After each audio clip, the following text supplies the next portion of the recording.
Bom dia, senhoras e senhores. Sejam bem-vindos à videoconferência da Track and Field para a discussão dos resultados referentes ao terceiro trimestre de 2025. Esta videoconferência está sendo gravada e o replay poderá ser acessado no site da companhia www.tfco.com.br/ri. A apresentação também está disponível para download. Informamos que todos os participantes estarão apenas assistindo à videoconferência durante a apresentação e, em seguida, iniciaremos a sessão de perguntas e respostas quando mais instruções serão fornecidas. Antes de prosseguir, aproveito para reforçar que as declarações prospectivas têm como base as crenças e suposições da administração da Track and Field e as informações atuais disponíveis para a companhia. Essas declarações podem envolver riscos e incertezas, tendo em vista que dizem respeito a eventos futuros e, portanto, dependem de circunstâncias que podem ou não ocorrer. Investidores, analistas e jornalistas devem levar em conta que eventos relacionados ao ambiente macroeconômico, ao segmento e a outros fatores podem fazer com que os resultados sejam materialmente diferentes daqueles expressados nas respectivas declarações prospectivas. Estão presentes nessa videoconferência o Sr. Fernando Tracanella, CEO da Track and Field, Sra. Patrícia Bibi, CFO e diretora de Relações com Investidores, e o Sr. Fred Wagner, CEO da TF Sports e vice-presidente de Estratégia e Novos Negócios da Track and Field.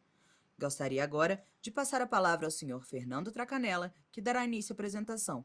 Por favor, Fernando, pode prosseguir. Bom, primeiramente, bom dia a todos. Gostaria de agradecer aí o tempo dedicado a nos ouvir sobre os resultados do terceiro trimestre. Nós estamos, como companhia, aqui muito felizes de reportar mais um trimestre com ótimos números. Queria parabenizar toda a equipe da companhia, todos os franqueados, enfim, todos que fazem parte desse ecossistema. Eu vou passar com vocês aqui alguns highlights, eu não vou entrar em tantos detalhes, a Patrícia depois vai aprofundar mais os números e, na sequência, também o Fred vai falar um pouco de TF Sports e TFC. Vamos começar, então? Foi um trimestre, mais uma vez, em que a companhia conseguiu manter um nível de crescimento no top line bem robusto, então foi um crescimento total de 28%. Mas o que eu acho que é mais relevante nós ressaltarmos aqui é o crescimento mesmo nas lojas de quase 23%. Então, essa é uma tendência que nós temos verificado desde o início do ano, de um crescimento forte. E sobre esse crescimento, alguns comentários. Primeiro, existe, obviamente, uma conjuntura, um cenário muito favorável para uma empresa como a nossa, que atua em wellness, em vida ativa saudável, que é justamente a nossa missão, de conectar as pessoas no estilo de vida ativo e saudável. E isso não é de agora, mas a gente acredita que tem acelerado mais recentemente, que as pessoas mais engajadas com atividade física, cuidando mais da saúde, praticando mais esportes, e nessa conjuntura a Track and Field é uma marca muito bem posicionada. Então, tem um cenário, um vento a favor importante, mas também tem muito mérito, muitos méritos da companhia nessa performance de 2025. Eu começaria falando sobre produto. Então, tem um ano que nós acertamos muito em produto nas duas coleções, tanto a coleção de inverno, impactou mais no primeiro semestre, mas também nessa coleção de verão que foi lançada recentemente, com um impacto mais no final do terceiro tri, mas dando uma perspectiva muito boa para o quarto trimestre. E também nas mini coleções, que são aquelas coleções cápsulas, que praticamente toda semana nós lançamos também. Tivemos aí um sucesso muito grande. Eu acho que eu começaria falando de produto, mas aí outras alavancas também têm sido importantes. Reforma de loja.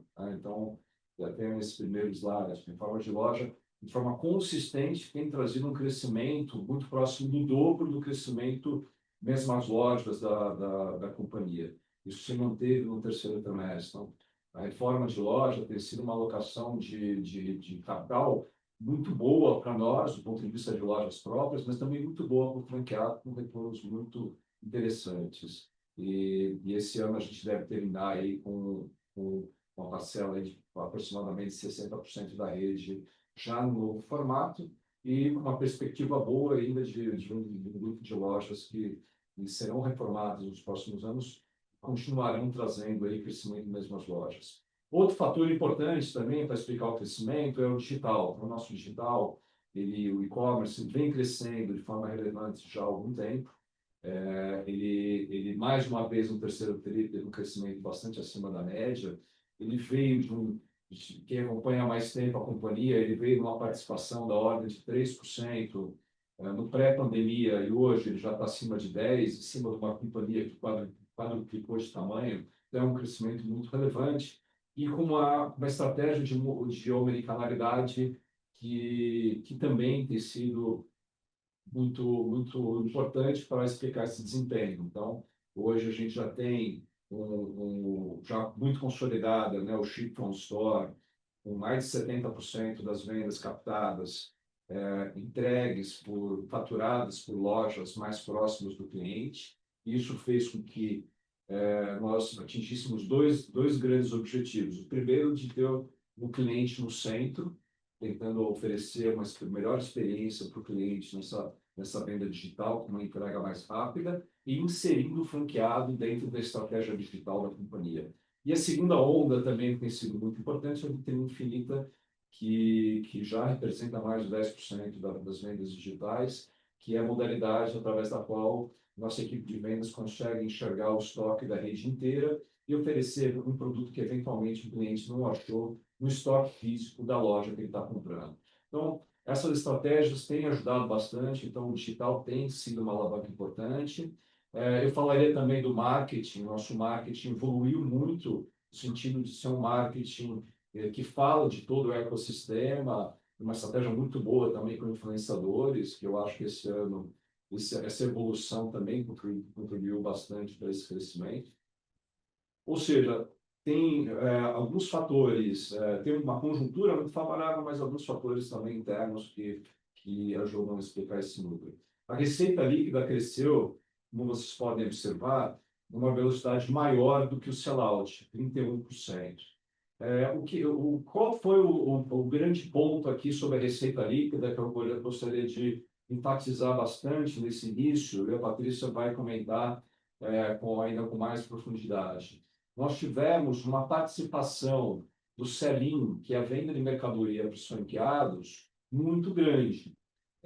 Foi uma participação, foi um crescimento de 55%. Então, o sell-in, ele acabou puxando a receita líquida para cima, e isso ajuda a explicar muito o impacto de margem bruta, que a Patrícia vai falar. Porque no sell-in, a gente vende, o nosso modelo de negócio é vender com uma margem muito pequena ou mesmo a custo os produtos para os franqueados, e a rentabilidade acaba vindo nos royalties. Então, quando nós temos uma participação maior no mix de vendas do sell-in, obviamente tem uma pressão, uma margem um pouco para baixo. Mas o que eu queria enfatizar muito para vocês é que o sell-in de hoje é o royalty de amanhã, onde nós temos uma margem de 100%. Então, se eu tiro um sell-in e as lojas estão bem abastecidas, a gente antecipou muito esse abastecimento, com uma perspectiva de um quarto trimestre muito bom, significa que eu vou ter isso vai voltar para a nossa rentabilidade através de royalties, onde tem uma margem, a maior margem do mix de negócios da companhia. Então, de novo, o sell-in de hoje é o royalty de amanhã. Isso, acho que, na verdade, é uma sinalização muito positiva. E quando eu tenho mais receita líquida, no caso, em função muito do sell-in, dessa venda de mercadoria do franqueado, eu também tenho mais diluição de despesa. Então, parte disso também eu acabo voltando com uma diluição de despesas, como ocorreu nesse trimestre. Então, foi um trimestre que a venda foi muito boa, crescemos bem, mas também tivemos aí uma rentabilidade muito positiva. Tá? Então, um EBITDA que cresceu praticamente 28%, e um lucro líquido ajustado um crescimento de 30%. Tá? Então, foi um trimestre com top line forte, com boa rentabilidade. Do ponto de vista de expansão, tivemos aí a abertura de 12 novas franquias, terminamos aí o período com 417 lojas na rede, fizemos 17 reformas. Quando a gente olha o acumulado do ano, pode passar, por favor, a empresa tem mantido, né, um crescimento um acumulado muito próximo de 30%, 23% mesmo as lojas. Né? Tem um ponto importante aqui, né? Foi um crescimento nesses 9 meses acima até do que nós esperávamos. Né? Então, no início do ano, nós tivemos a necessidade de fazer uma série de ajustes na operação, do ponto de vista de produto, produção, do ponto de vista de logística. Tivemos alguns gargalos no início do ano, do ponto de vista de abastecimento de lojas, que é normal, em função quando uma empresa cresce nessa velocidade, que foi uma velocidade razoavelmente maior do que, por exemplo, o ano passado, em relação a 2023, período que nós crescemos aí por volta de 18%. Então, uma empresa vem num crescimento por volta de 18%, cresce 30%, é óbvio que alguns ajustes e alguns gargalos aparecem, a necessidade de alguns ajustes e alguns gargalos, mas acho que a boa notícia é que nós tivemos agora, no terceiro TRI, uma excelente virada de coleção, com um ótimo abastecimento de lojas e ruptura caindo, o que é um sinal importante para esse quarto trimestre. Então, aí a gente acha que tem um outro mérito nosso nesse ano de ter reagido muito rápido e ajustado muito rápido a operação. Tá? E os indicadores de rentabilidade aí são muito bons, né? Temos um crescimento de EBITDA consolidado no Tech Sports, com todos os negócios crescendo 37%, um lucro líquido crescendo 35%. A companhia se mantém com dívida zero, né, gerando caixa com dívida zero. Obviamente, né, temos um período aí de investimentos maiores, né, em reformas de lojas, em tecnologia, plataforma Tech Sports. Então, tem um consumo dessa geração operacional de caixa, mas mantivemos uma posição sem dívida com caixa. E, por último, para finalizar aqui na expansão, acho que a gente pode até no próximo, por favor, no próximo slide. Não, é esse slide, isso. Então, aqui é só um histórico, né? Na verdade, um histórico longo aqui, né? A gente volta volta para 2011, que marca o início do canal franquias na Track and Field. Tá? Então, tive aí que foi um crescimento que a gente, de 2011 para 2025, a gente está muito próximo de multiplicar por 10 o número de lojas, e com o crescimento, né, prioritariamente através de franquias, né, que é a parte azul do gráfico de barras. E esse ano a gente tem aí a perspectiva, sim, de abrir por volta de 49 lojas, que é um número muito parecido com o ano passado, que é um patamar de lojas que nós acreditamos que é possível preservar a qualidade do ponto de vendas, a qualidade do franqueado, que é algo muito importante para nós. Então, a gente prefere dosar essa velocidade e manter a qualidade na operação. Tá? E do ponto de vista de reformas, que é super importante, nós vamos fazer mais de 40. Então, esse número, nossa meta era 40 e nós devemos até ultrapassar um pouco, que mostra aí o sucesso desse programa de reforma de lojas, tanto para nós como loja própria, quanto para os franqueados, tá bom? Então, essa é a introdução que eu gostaria de fazer. Vou passar para a Patrícia agora falar um pouco mais do resultado. Muito bom, obrigada, Traca. Bom, com muita satisfação que eu consigo hoje reportar os nossos resultados. Trabalho de muita gente aqui na retaguarda, na frente de loja, parceria com franqueado, fornecedor. Então, de cara, eu começo agradecendo a todos os nossos diretos e indiretamente ligados a todo esse resultado. Vamos lá, a Tracanela falou um pouquinho da expansão, né?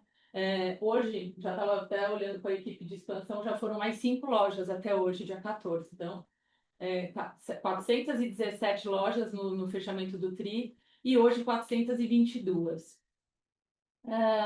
Falando do sellout, né, a Tracanela deu uma excelente abertura aqui para a gente, e aí só complementando já essa parte de sellout, que foi a nossa venda. Essa venda, ela é reflexo de muita iniciativa que está acontecendo já há bastante tempo. e que vem pegando tração cada vez mais e traz esse resultado de um sellout aqui na ordem de 28% de um crescimento. Esse crescimento que a gente viu no primeiro trimestre, no segundo e no terceiro, traz a companhia se mantendo nesse patamar de crescimento de quase 30% em 9 meses.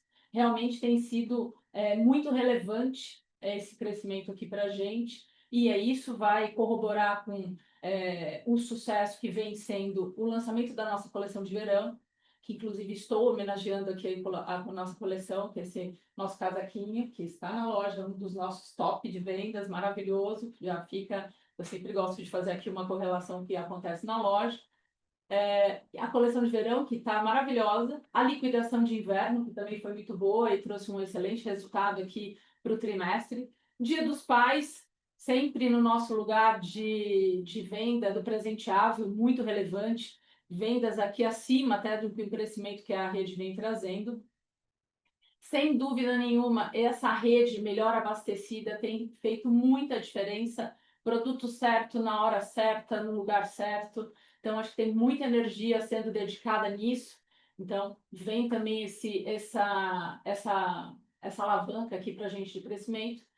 O maior fluxo de cliente nas lojas, aí estamos falando de reformas, de novas lojas, as reformas aqui crescendo na magnitude de 46%, muita coisa.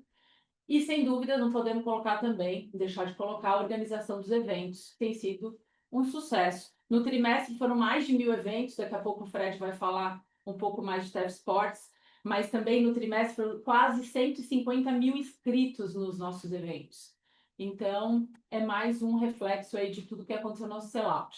O e-commerce, com essa participação no nosso sellout de quase 11% no total do captado, né? Lembrando que quando a gente olha o e-commerce, é o canal onde a gente captura essa venda digitalmente, né, no nosso site, e isso é realizado através do nosso CD e através de todas as nossas lojas físicas, sejam próprias ou as franquias. E lembra aqui que o e-commerce, quando eu olhar 9 meses, ele vai crescer ainda mais forte, vai crescer quase 42%, né? Então, tem bastante oportunidade aqui, que o pessoal também está trabalhando muito nessa frente digital para a gente. Omnicanalidade, também conversando com essa nossa preocupação cada vez maior de ter o produto certo, na hora certa, trazer oportunidade para o cliente ali, que está buscando um produto e eventualmente eu não tenho ele na hora da venda na loja física, é essa conexão com a nossa vitrine infinita. Hoje são 378 lojas conectadas com essa ferramenta, que é o momento onde eu ofereço para o cliente alguma coisa que ele estava procurando naquele momento e ele não encontrou. E eu consigo fazer essa venda naquela hora e entregar para o cliente no segundo momento. Isso representando já quase 13% de todo o nosso sellout digital. Bastante relevante. Social selling, a gente sempre traz também essa iniciativa também que é um sucesso. Hoje representa quase 39% da venda no trimestre. É aquela venda que a gente começa via WhatsApp, através das nossas equipes de loja, o minichat e as pessoas que estão ali envolvidas com essa venda também, trazendo o cliente, e é uma venda que acontece na sequência desse contato com o cliente. Então, nosso sellout trazendo esse forte crescimento novamente aqui para a gente no trimestre. Falando de receita líquida, a receita líquida 31,4. Traca já deu de novo uma boa explicação para a gente. Mas como é que o sellout ele vai crescer 28,3 e a receita líquida cresce 31,4? Justamente essa venda do produto para o franqueado, que é o sell-in. Essa venda do produto para o franqueado hoje, ela é muito importante para a gente porque faz com que o franqueado esteja cada vez mais bem abastecido, se antecipando a movimentos na loja. Por exemplo, entrando agora quarto trimestre, daqui a pouco estamos falando de Black Friday, daqui a pouco estamos falando de Natal, antecipando presentes nas lojas, outubro também, que acabou de virar. Então, o franqueado foi melhor abastecido, foi um comportamento de venda diferente para a gente em relação ao ano passado, por isso essa discrepância aqui na receita líquida.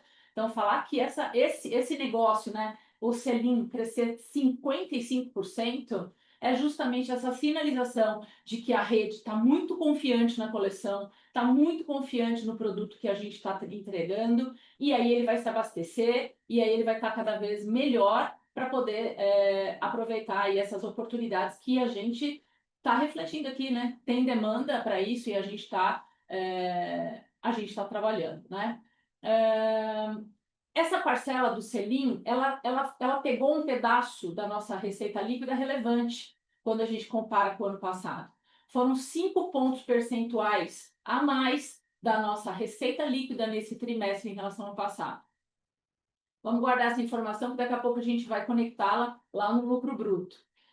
O varejo crescendo, que é a rede própria, né, que a gente chama, 24% em relação ao ano passado, também refletindo todo esse efeito que a gente está falando, loja reformada, liquidação, Dia dos Pais, um excelente resultado também. Os royalties, aí já estamos falando do que o franqueado vendeu ao longo do trimestre e o que isso gerou para a gente de royalties. E aí isso, por exemplo, é ligado diretamente com o crescimento do sellout, 31,2%. Então, essa correlação é interessante de ver, e é o que a gente estava falando, que isso vai acontecer nos próximos meses. O sell-in de hoje é o nosso sellout de amanhã, portanto, na minha receita líquida, é o royalty de amanhã. É importante a gente ter essa visibilidade. Eventos e TFMOL, a gente tem uma redução aqui de 11% em relação ao mesmo período, e basicamente por conta de um encerramento que teve de um benefício que o ano passado tivemos, que é o benefício chamado PERSE, que é um benefício onde as empresas ligadas a eventos, que lá na época da pandemia ficou parada, né, paralisada por conta de tudo que aconteceu lá atrás, elas tiveram esse benefício de isenção de PIS e COFINS. TF Sports foi uma delas, então ela veio até abril deste ano isenta de PIS e COFINS. A partir de então, ela traz esse impacto para a receita líquida e, portanto, esse trimestre ela tem essa redução. Bom, aí falei do lucro bruto, que eu ia conectar a história do selim. O selim de hoje é o meu sellout de amanhã, portanto, é o meu royalty na minha receita líquida, ele vai impactar aqui, ele vai me pressionar na minha margem bruta. Por quê? Porque eu tenho 5 pontos a mais de representatividade de uma receita líquida com uma menor margem. Então, no mix de negócios que a gente tem, ele é o meu canal de menor margem e por isso ele pressiona. É bacana de ver que, se você olhar 9 meses aqui, eu tenho uma margem muito semelhante. Então, essa sazonalidade que acontece entre os trimestres, em 9 meses ela já mostra aqui que ela vem muito parecida. 9 meses já dá para começar a trazer um pouco mais de tempo para poder comparar. Mas, de novo, com o quarto tri, um ano cheio, é muito mais fácil da gente explicar isso tudo. Certo? Que mais aqui que eu ia explicar? De resto, todos os canais tendo uma margem bruta muito boa. Acho que é isso. Falei bem aqui do lucro bruto. Vamos para as despesas? As despesas, a gente teve um forte crescimento aqui, né, de receita e, sem dúvida nenhuma, vai ajudar a diluir as minhas despesas operacionais, especialmente as com venda. Por quê? Porque são despesas que, se são correlacionadas a uma venda que eu realizo e essa venda está acontecendo de um canal que ela não exige a mesma magnitude de uma despesa com venda direta, do tipo comissão, aluguel variável, esse tipo de coisa, frete. Então, essa daqui, por exemplo, é preservada e eu consigo diluir mais. E, sem dúvida, um trabalho de gestão que a gente vem fazendo muito forte já há bastante tempo e cada vez mais, e também vem trazer essa entrega aqui de uma despesa administrativa diluindo 1,2 na nossa comparação. 33,6% da nossa receita líquida foi o reflexo que a gente teve nesse trimestre de despesas totais. Bom, margem EBITDA. A gente está praticamente em linha com o ano passado, porque aí vamos compor, né? Receita líquida crescendo 31%. Lucro bruto, ele, com aquela questão que a gente estava falando do selim, veio na casa de 24%. Então, portanto, eu perco esses 2,7 de margem bruta. Quem entrega as despesas, entregando 2,2, dilui um pouquinho. O que acontece com o EBITDA? Vem muito em linha. Então, é aquilo também que o Traca deu a mensagem para a gente lá no começo. Pode me pressionar um pouquinho na margem bruta, mas ele me ajuda a diluir mais despesas, e aí o EBITDA vem muito parecido, ok? A expansão aqui do nosso EBITDA de 9 meses é na casa de 1,3, vale a pena falar aqui também.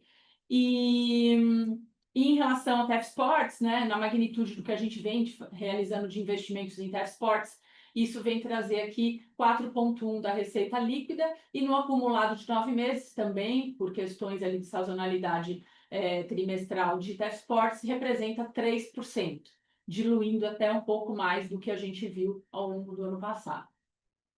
E falando de lucro líquido, se esse EBITDA vem em menos 0,5 em relação ao ano passado, praticamente em linha, o que eu vou ter aqui é uma depreciação e um IR melhor do que o ano passado, nesse terceiro trimestre.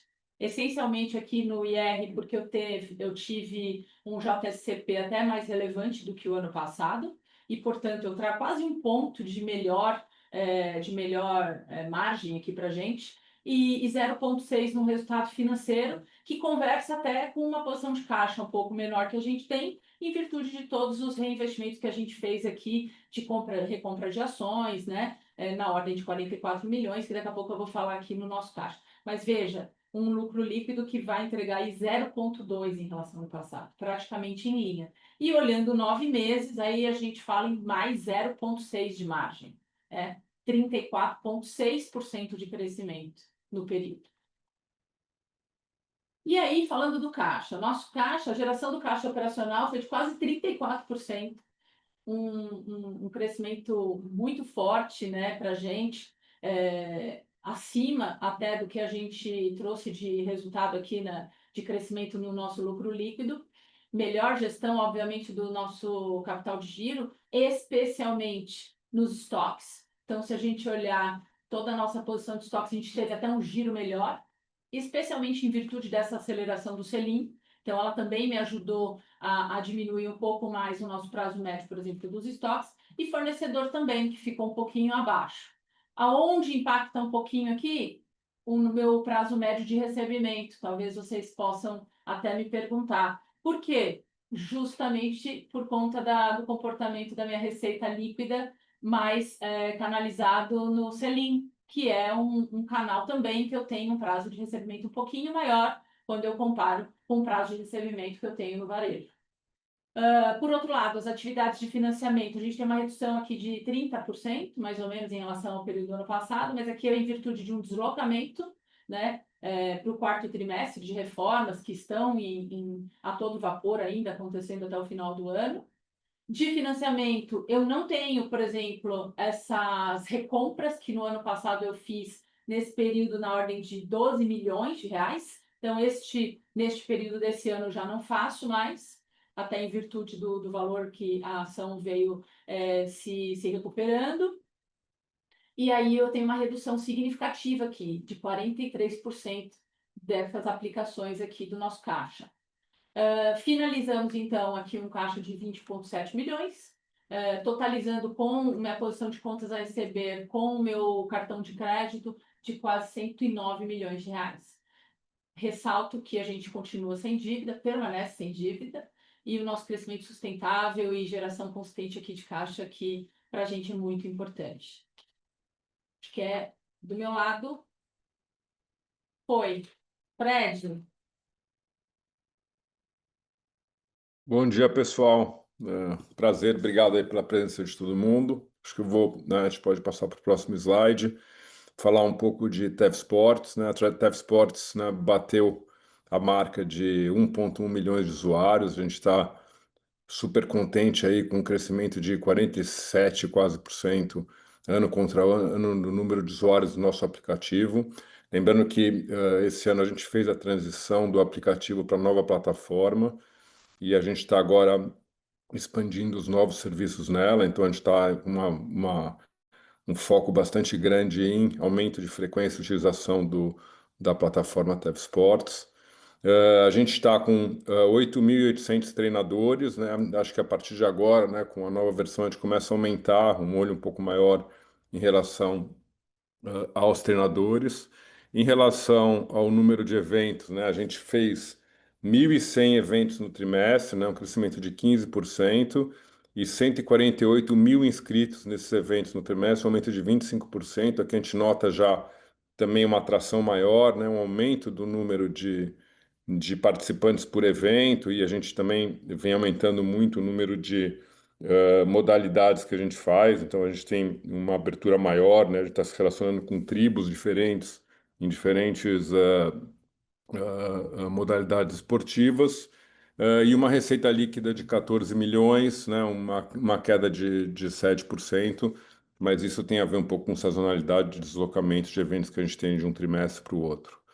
Então, a gente está, em relação a Tev Sports, bastante animado. Acho que tem uma interação, uma correlação, né, entre o nosso ecossistema Track and Field e Tev Sports, bastante grande. E a gente está bastante animado com a atração que a gente está conseguindo trazer e o número de usuários que a gente está trazendo para a plataforma. Partindo para o próximo slide.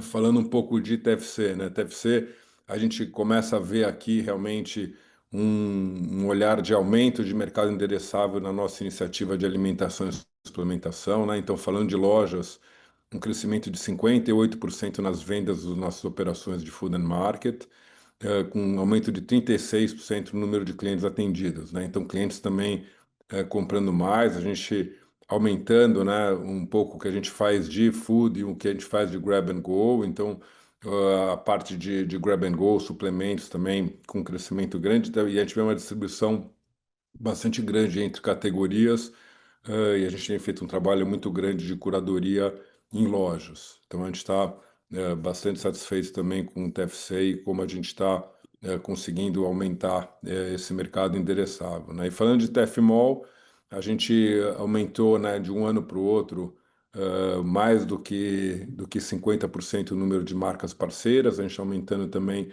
o que a gente oferece em marketplace, e está tendo também uma atração importante entre lojas e nosso marketplace, a gente conseguindo atender um número maior de clientes com produtos que não são produtos que estão dentro né, do escopo da Track and Field desenvolver, mas que são super complementares para a gente conseguir entregar. Então, quando a gente fala de tênis técnicos de corridas ou equipamentos como Garmin, a gente está bastante satisfeito com a atração que a gente está conseguindo ter dentro desses mercados, né? Então, enfim, falando um pouco de plataforma, a gente está bastante animado com o que a gente está conseguindo construir. Acho que dentro da companhia a gente aumenta bastante o nosso mercado endereçável, e a gente consegue fazer uma proteção de marca, que a gente fala aqui, no sentido da gente conseguir fazer uma jornada completa da pessoa que está querendo conectar um estilo de vida ativo e saudável. Então, acho que o que eu tenho para falar de Tev Sports é isso, e acho que a gente vai. Não sei qual que é o próximo passo, são as perguntas.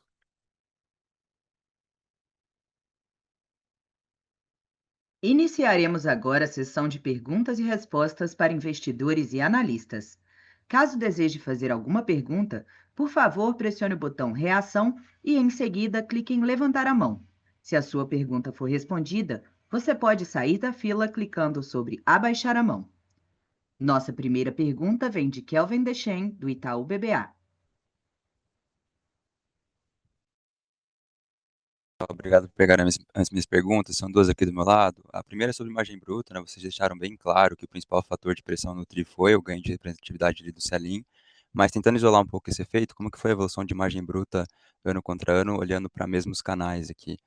E a segunda é sobre a estruturação do e-commerce na operação de Portugal, se vocês puderem compartilhar mais sobre expectativas com a plataforma e um pouco também sobre como que está a expectativa com o cronograma e como estão estruturando também a operação no país, seria ótimo, tá? São essas duas. Obrigado, pessoal. Oi, Kelvin. Bom dia, obrigada pelas perguntas. Vou responder aqui essa questão da margem bruta que você perguntou. Sim, todos os canais, se a gente comparar por negócio, seguem em linha, se não um pouquinho maior em relação ao ano passado.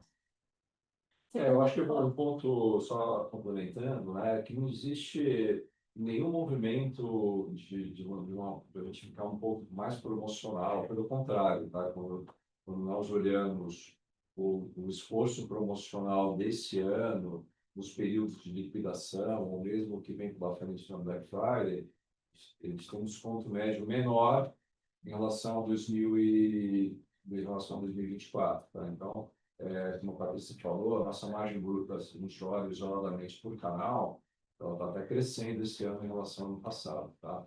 Eu vou passar para o Fred. Fred, você pode comentar um pouco o site internacional? Sim, bom, a gente está até o final do ano lançando, né, um site internacional que a gente está desenvolvendo com Shopify, estamos desenvolvendo inclusive internacionalmente. É um site multilíngua e multimoeda, né? Então ele permite rapidamente a gente oferecer na nossa linha de produtos em vários países, né, com línguas e moedas locais, né, e meios de pagamento também. A ideia é, obviamente, a gente utiliza nossa, nossa loja de Portugal inicialmente como base de estoque, como a gente faz no Brasil, a gente também integra com franqueado, como a gente faz no Brasil, e aos poucos a gente vai fazendo nossa estratégia de expansão, como a gente fez no Brasil, né? Então a gente abre lojas em lugares específicos, utiliza esse estoque para fazer omnicanalidade e também entra com a marca de DTC, com integração com as lojas, a gente consegue fazer marketing local em diferentes mercados. Então a gente está bastante animado com essa iniciativa e acho que é um passo para a gente começar aos poucos a gente fazer internacionalização e aprender um pouco o mercado internacional, né? Acho que a gente tem um produto bastante diferenciado para o mercado internacional, num preço competitivo, e a gente consegue testar micromercados de uma forma mais objetiva, sem ter que fazer grandes movimentos e aprendendo esse mercado internacional. Então, esse é o movimento que a gente está fazendo em relação à operação internacional de e-commerce. Não, super claro, pessoal. Muito obrigado. Nossa próxima pergunta vem de Larissa Summer, da XP. Bom dia, pessoal. Obrigada por pegar aqui nossas perguntas e parabéns aí por mais um resultado bem forte. Dois pontos aqui bem rapidinhos. O primeiro, mais double check aqui com vocês, esse ponto da antecipação da coleção, né? Só entender um pouquinho qual foi o racional por trás, se é uma coisa mais pontual, ou se a gente pode esperar isso para essa dinâmica para outros lançamentos de coleção também. E aí, se puder aproveitar um pouco o tempo de vocês também, para ouvir um pouquinho como tem sido esse comecinho de quarto tri, né? Um pouco sobre outubro e esses primeiros dias de novembro. E aí também, se vocês puderem comentar um pouquinho sobre expectativa para Black Friday, Natal, enfim, vai ser bom ouvir de vocês. Bom, eu posso começar aqui, daí a Patrícia, se ela quiser complementar. De fato, né, a gente teve uma virada de coleção em setembro muito mais robusta, né, em relação a períodos anteriores, né? Isso tem muito a ver com um esforço da área de operações para, já na virada, ter um volume de itens maior em relação ao nosso histórico, mais lançamentos, mais novidades. Então, acho que foi uma virada também interessante, porque foi uma virada que a gente teve mais coisas novas para o cliente em relação a períodos anteriores, tá? Então, esse é um primeiro movimento importante que, sim, a gente deveria estar mantendo nos próximos períodos, né? E eu acho que também tem muito a ver, né, com uma perspectiva boa de vendas para o último período do ano, em função de tudo que foi realizado nos 9 meses, tá? Então, a gente também teve um esforço para nossa rede como um todo entrar nesse período mais bem abastecida, com cultura menor. E a gente tem visto já, então, na segunda parte da sua questão, tem visto um reflexo positivo nisso no quarto tri, né? No mês de outubro, né? Obviamente a gente não pode falar em números ainda, né? Mas a gente tem uma perspectiva muito boa, né? Porque a gente tem um cenário onde a rede está mais abastecida, de forma saudável, tá? Não existe nenhum excesso de estoque, é o que a gente acha que é o correto, com menos ruptura, com uma coleção, uma aceitação muito grande por parte do cliente. Então, perspectiva de quarto tri, ela é boa, ainda falta muito tempo, né? A gente tem ainda metade do quarto tri pela frente, é a metade mais importante do ponto de vista de vendas, então A gente não consegue cravar, mas a tendência que vai ser um trimestre muito bom, mas a tendência, os sinais são muito positivos, tá? Com relação a Black Friday, a companhia tem uma estratégia de não ser uma marca extremamente promocional. Eu acho que essa é uma armadilha que o varejo acabou entrando, de treinar o cliente a comprar somente com desconto. E a gente tem uma Black Friday, de fato, uma Black Friday, não um Black November, né? O que a gente vê no mercado é que as marcas acabaram vindo muito por um mês inteiro de promoções e a gente mantém a nossa visão de ser algo mais controlado, obviamente oferecendo oportunidades para os nossos clientes, mas de forma muito racional e entendendo que é importante preservar o que a gente construiu para a marca e também preservar o que a gente tem de objetivos de rentabilidade, tá? Então, a gente espera uma boa Black Friday, mas sem loucuras, tá? Então, a gente vai de forma bem racional, oferecendo oportunidades interessantes para o cliente, mas olhando também a rentabilidade, tá? Super claro. Obrigada, pessoal, e boas vendas aí.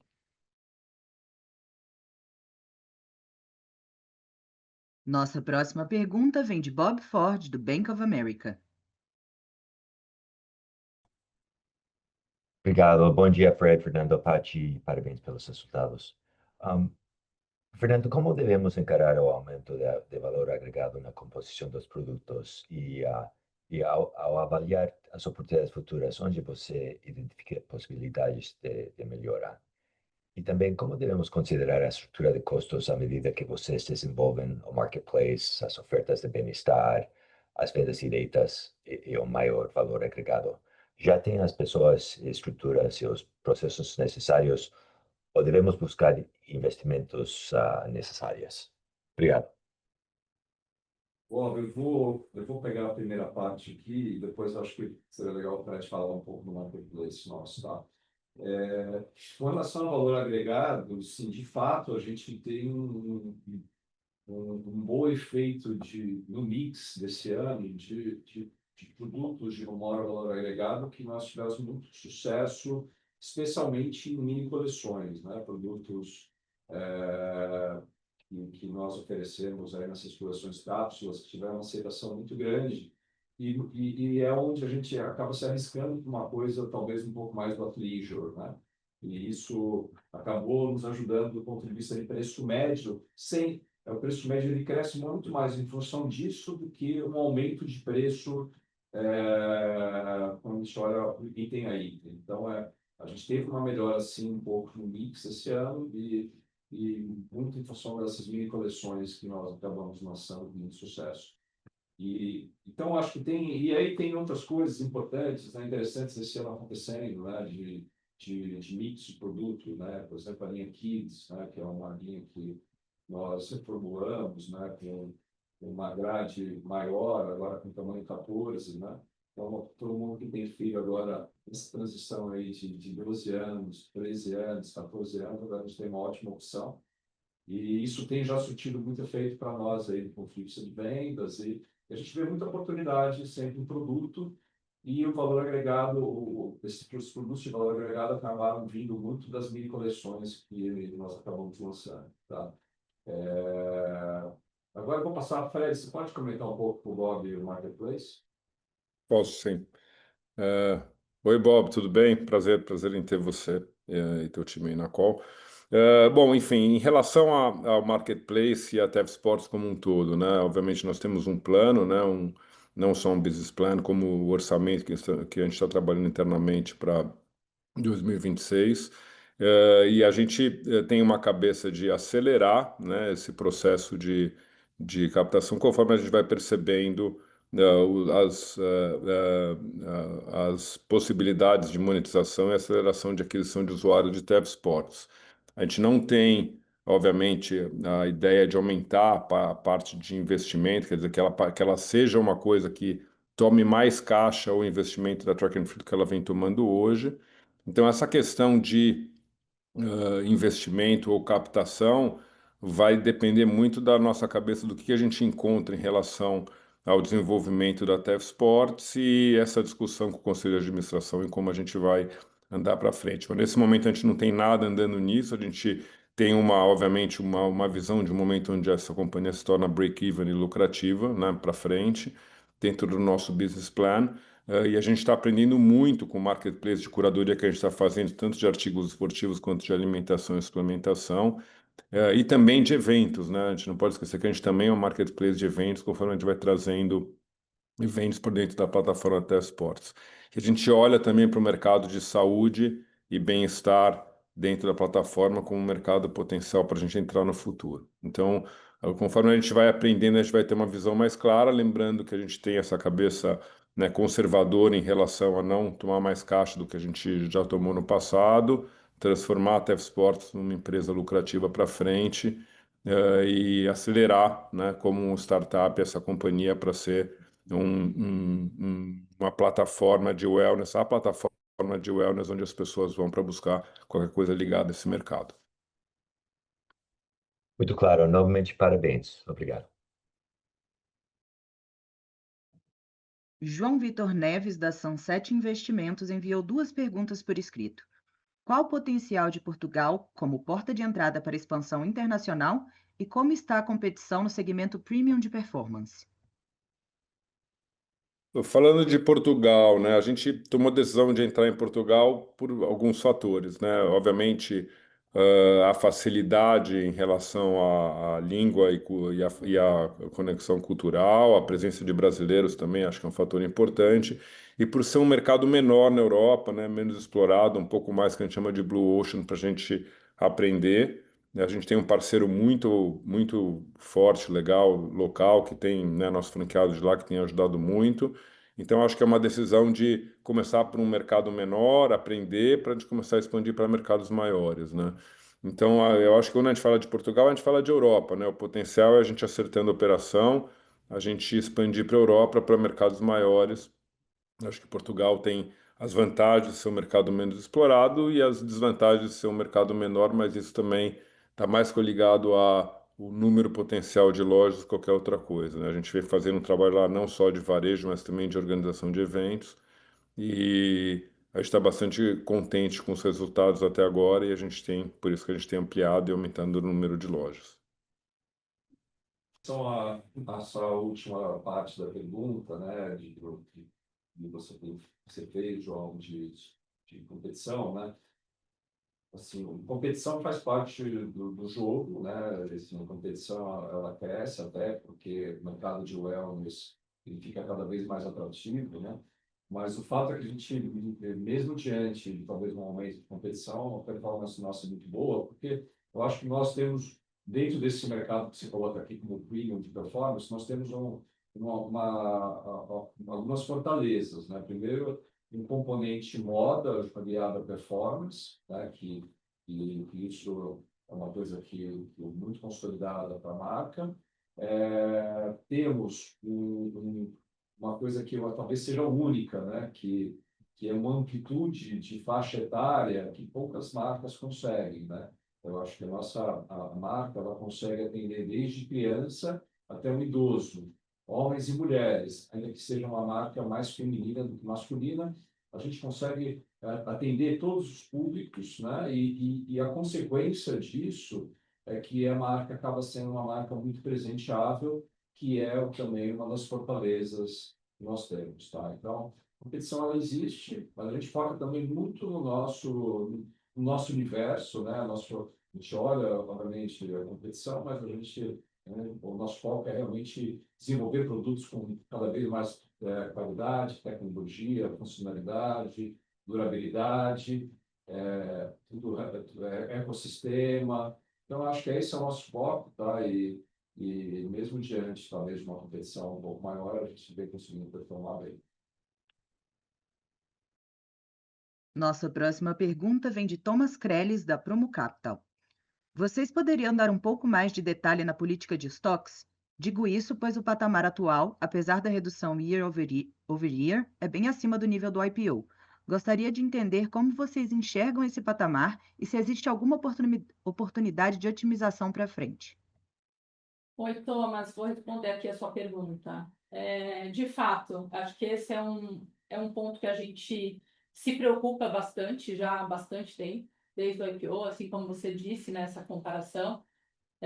Acho que tem inúmeras iniciativas que a gente tem realizado ao longo também desses últimos anos, que eu vou citar algumas delas agora, mas antes até de citar, eu quero fazer aqui uma correlação do quão difícil é isso, quando você pensa que você tem uma demanda extremamente forte vindo de um mercado que nos últimos anos a gente trouxe aí um CAGR na ordem de 25%, o ano passado que cresceu 18% e esse ano está crescendo 30%.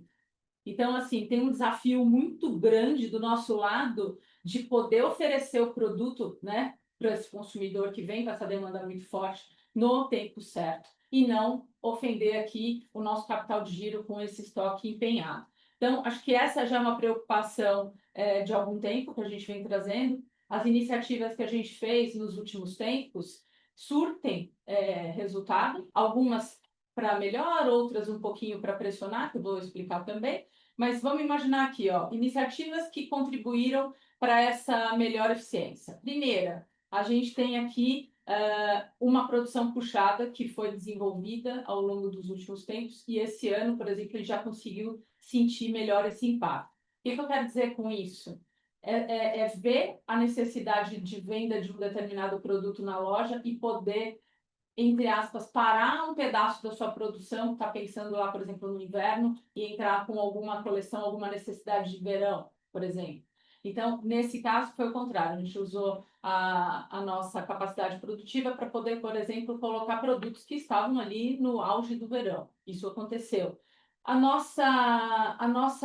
nosso lugar também de menos sensibilidade de produtos que são menos suscetíveis à questão de clima. Então, acho que isso é um ponto positivo também, que a gente acaba tendo um estoque, muitas vezes, de produtos que a gente até chama de heroes, né? São produtos importantes que não podem faltar e a gente mantém estoque, então acaba que sendo uma oportunidade de eu ter isso em estoque para não faltar. Então, é um ponto bem positivo. Fizemos algumas alterações também em relação à nossa coleção de, hoje, Water Sports, mas antes até a gente chamava de Beachwear. Essa coleção, se a gente puder até correlacionar com o que eu acabei de falar aqui de sensibilidade, ela era uma das nossas mais sensíveis, por questão de cor, por questão de tendências. Então, a gente fez uma alteração até no que a gente oferece, mais num produto mais voltado para um esporte na água, um kitesurf, um stand-up paddle. Então, esse é um movimento que foi muito importante. E o segundo, que a gente trabalha com pré-ordem. É a única categoria de produtos que a gente tem aqui que, para fazer essa venda para o franqueado, eu tenho uma pré-ordem. Então, isso também ajudou a reduzir o impacto aqui dos nossos altos volumes ali de estoque, vamos dizer. E aí, quando eu falo de coisas, em teoria, para pressionar um pouquinho do lado negativo, vamos dizer assim, né, de números, mas por outro muito bom, por exemplo, a nossa fábrica que a gente abriu em Joinville, em junho de 2022, que a gente hoje verticalizou o nosso principal hoje tecido, que é o Thermodry, que é a camiseta que a gente vê em corridas, bem fininho, muita tecnologia. Em junho de 2022, a gente passou a verticalizar essa produção. Então, ela acaba também ofendendo um pouquinho a minha posição de estoque, quando você compara aqueles períodos lá de trás. Em dezembro de 24, a gente virou o ano, por exemplo, autossuficiente no Thermodry. Hoje a gente já não compra mais esse tecido do mercado. Então, ao mesmo tempo que ele me deu uma ótima oportunidade de margem, porque hoje eu tenho toda essa capacidade produtiva dentro de casa, e eu consigo ter muita margem para poder até tirar possíveis pressões de repasse para esse tipo de produto, que isso é muito bom, mas por outro lado, num produto e até no meu ciclo, quando você pensar num estoque, hoje eu preciso ter fio, por exemplo, que até então não tinha lá, por exemplo, no IPO, quando a gente compara aqui. Acho que essas foram algumas das iniciativas, das principais, Traca? Você quer comentar? Acho que só complementar, né, que assim, a gente olha para isso, mas o nosso foco maior hoje é diminuir ruptura, né? A gente ter maior disponibilidade de produto.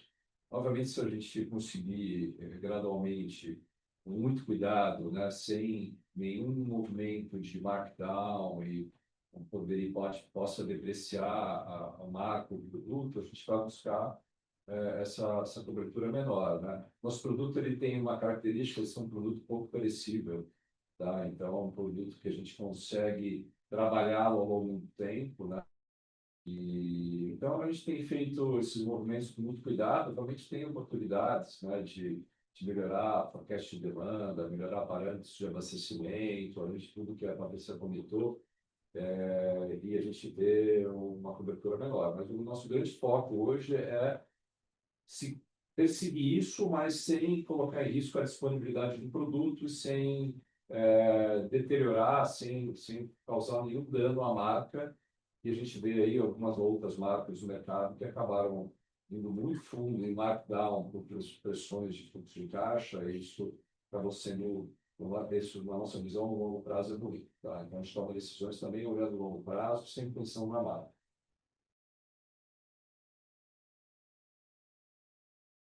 A sessão de perguntas e respostas está encerrada.